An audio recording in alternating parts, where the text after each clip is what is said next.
Les prochaines journées de l'école de la cause freudienne, les J54, constituent un événement.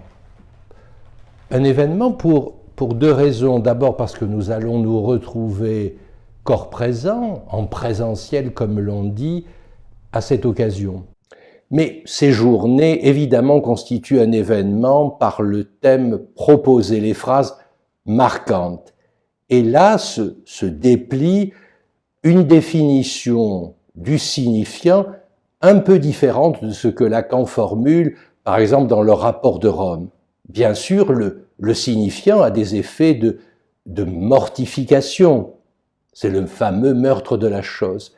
Mais aussi, c'est interroger ce moment, et la fin de l'enseignement de Lacan nous y mène, lorsque le signifiant, et même le signifiant asémantique, vient toucher le corps avec des effets de jouissance qui peuvent avoir une valeur parfois de destin, et ce sont ces effets que l'analyse répertorie, invente, et que l'analyste, le cas échéant, peut interpréter. Il y aura donc un certain nombre de cas cliniques qui montreront en quoi des phrases ont pu être marquantes et en quoi un travail analytique a pu leur donner une autre issue que d'être un destin, par exemple, tragique.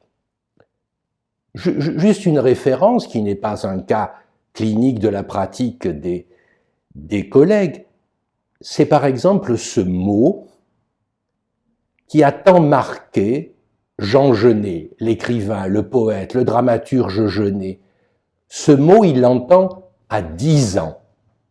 C'est voleur. L'exemple est connu, souvent commenté. Mais ce qui est très intéressant, c'est de repérer comment ce mot, la phrase réduite à un mot, voleur, a pu avoir une importance déterminante pour Genet, marquant son corps et même son choix d'objet sexuel.